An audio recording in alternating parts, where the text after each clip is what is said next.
Also, I think it's important for me to highlight that I am in no way attacking Christians and attacking, faith and attacking just our belief in the truth that there is nothing that God cannot heal. I'm in no way attacking that. I'm simply trying to bring a perspective that is not common to many people because, every day we hear stories of people going through mental health issues and this kind of thing and that kind of thing. And, you generally, even I have been in that place where when someone comes to me and they're like, I'm going through this, and you just want to pray with the person and you just want to be like, okay, let's pray about it. Let's do this, let's do that. But sometimes people just need an environment where they can talk. People just need someone who will listen unbiased, listen not to give an opinion or to make a correction, but just to let the person know that there's a safe space for them to open up and there's a safe space for them to actually be heard. And there's a safe space where they can actually release everything that they've been holding in them for such a long time that has caused them to think and see life a certain kind of way. I actually chose to portray Makita as someone who had a relationship with God because even though we do have relationships with God, we are not immune to going through different things. You never know what could happen. You just never know what could happen. You never know where abuse could come from. You never know where trauma could come from. Not that it will come, but it can happen. And because of that, we tend to feel like, okay, I'm just pray about it and I'll be okay. Like, no. I think we need to be the ones who are actually like in the forefront of getting help, because if people can see us, show that we are also human, I think it would make things a lot better for a lot of people. I've had people come to me and they're like, oh, how could you have been going through something like that? You're saved and you're what and you're what. And I'm like, girl, what you talking about? I be going through it, okay? Like, I be going through it. And, I love to share that part of my life with people because it makes them understand that being a Christian doesn't make you immune from life happening to you. It just means you always have that comfort and that faith that in as much as this is happening or in as much as this had happened, I'm going to be okay. Sometimes you won't even feel that way because some things are really hurtful and you're just like, I'm done with this. I don't want to believe in this no more. But,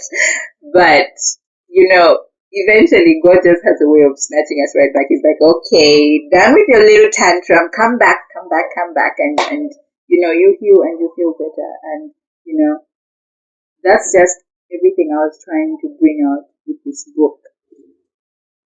I don't want people to feel like, they are far worse or others are much better than they are. I just want people to feel human and realize that, it's okay to talk about things that you have been through, things that you have experienced that have broken you, that have hurt you, that have shaped your mind in, some sort of way, things that have kept you in a place where you feel like I don't deserve anything good or I'm too messed up to actually have anything good happen to me or just to have a normal life. Like, the silence is what's deadly. The silence is what really just breaks a human. The silence is what keeps you thinking and believing that there is no help for you. The silence is what puts you in that place where you're just like, okay, if I dare speak up, no one is going to believe me, no one is going to help me, people are going to laugh at me, people are going to mock me. That silence, that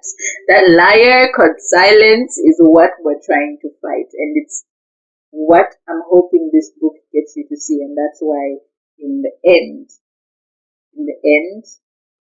I chose to portray a picture of where silence won, where it was no longer about her being saved or just having a good family and friends and people that love her and adore her around her. It was the silence that made her believe that there was absolutely no way she would ever get out of this.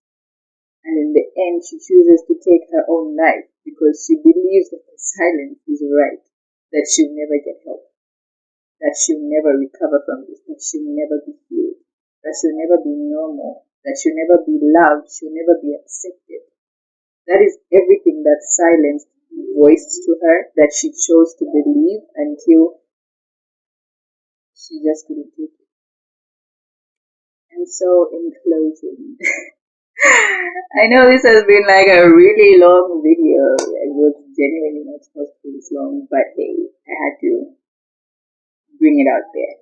You know, my lighting is bad now, but in the end, I truly do want to thank each and every person who has been a part of this book, been a part of my writing journey, and just genuinely feels like they can relate to this. And it is honestly my prayer that this book gives courage to people to just open up and speak to somebody, you know. Just speak to somebody. Speak up about your trauma. Speak up about your abuse. Speak up about whatever it is that you feel like makes you think you don't deserve a good life, or makes you think that you'll never get healing, or makes you think that no one will help you after everything that you've been through. Truly, it's personal. It's personal, and I do intend to spend the rest of my life bringing attention to this cause, because mental health is real. It is real, and it is robbing us of so many people. And I could go on and on. I talk a lot, okay? But I'm going to end it right here and say thank you and stay blessed. And look out for more books from your girl.